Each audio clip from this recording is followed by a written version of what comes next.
அப்புறம் அண்ணன் சொன்னாங்க, ப்ரெஸ்ஸெல்லாம் பார்த்து ஓடிடுறேன் அப்படி இப்படின்னுட்டுன்னு, வேகமாக நடக்கிற நீட்டுன்னு. ஆனால் நீங்கள் தான் ஒரு தனியாக ஒரு நிறுவனமே வச்சுக்கின்னு நீங்கள் இப்படிலாம் கேள்வி கேளுங்க, இவங்களை எப்படியாவது விடாதீங்க, ஏதாவது இடக்கு முடக்கா கேட்டு அதை எப்படியாவது ட்ரோல் பண்ணலான்ற ஒரே ஒரு நோக்கத்திலே தான் இந்த ப்ரெஸ் எல்லாம் நீங்கள் கேள்வி கேட்க விட்டே எங்கள் ஆளுங்களை கேட்க விடுறதே உங்கள் வேலையாக இருந்ததுன்னா, இதுக்கெல்லாம் நாங்கள் ஓடலை, பயப்பில்லை. நாங்கள் எதுவாக இருந்தாலும் எங்கள் முதலமைச்சருடைய பாணியில் நாங்கள் எதுவாக இருந்தாலும் சாதித்து காட்டுறது மட்டும்தான் எங்களுடைய நோக்கமாக இருந்தது. அதனால் ப்ரெஸ்ஸை பார்த்தெல்லாம் இல்லை, எதையாவது ஒன்று அவங்க கேட்பாங்க ப்ரெஸ்ஸு, இந்த இன்னும் இப்போ நீங்கள் நலத்திட்ட உதவி கொடுத்தீங்கன்னா அதை மட்டும் சொல்லிட்டு போயினே இருங்களேன்னுவாங்க.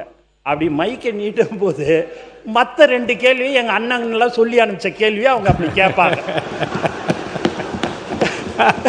அதில் எந்த மாற்று கருத்தும் கிடையாது. இல்லைன்னா ப்ரெஸ் எல்லாமே நண்பர்கள், நல்லவர்கள், எல்லாருமே அவங்கள நம்ம தப்புலாம் வந்து சொல்லலை. இன்னும் இருந்தாலும் ஒரு 70-75 வருஷம் 50 வருஷமாக உங்களோடையே அவங்க ட்ராவல் பண்ணிட்டாங்க. இப்போ எங்களோட இனிமேல் இப்படி தான் ட்ராவல் பண்ணுறாங்க. அதனால் எங்களுக்கு அந்த பயம்லாம் இல்லைன்னு. எதுக்கு தேவையில்லாமல் எதுவும் பேசக்கூடாது, போனால் வேலையை முடிக்கணும், மக்களுக்கு என்ன தேவையோ அதை செய்யணுன்றது எங்கள் முதலமைச்சருடைய அறிவுறுத்தல். அதுபடி நாங்கள் இருந்துன்னு இருக்கிறேன்னு.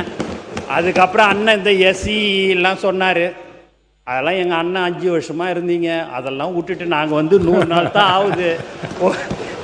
சி போடுன்றீங்க, எஸ்சியை போட்டால் போதும், சிஏ ப்ரமோஷன் போட்டால் போதும், உடனே ஒரு புக்கில் உடனே ஒன்று வச்சிடுறீங்க வேலை, உடனே அதை பண்ணோமா. எங்களுக்கு அதுக்கு சம்மந்தமே இல்லை. இப்போல்லாம் டெண்டர்லாம் நீங்கள் பார்த்தீங்கன்னு வச்சுங்க, எந்த கான்ட்ராக்டுக்காரன்னு கூட எங்களுக்கு தெரியாதுண்ணே. உண்மையாக சொல்கிறேன், எங்களுக்கு எந்த கான்ட்ராக்டுக்கார் யார் ஏது ஒன்றும் தெரியாது. யாரோ எடுத்துக்கிறாங்க, யாரோ பண்ணிங்க.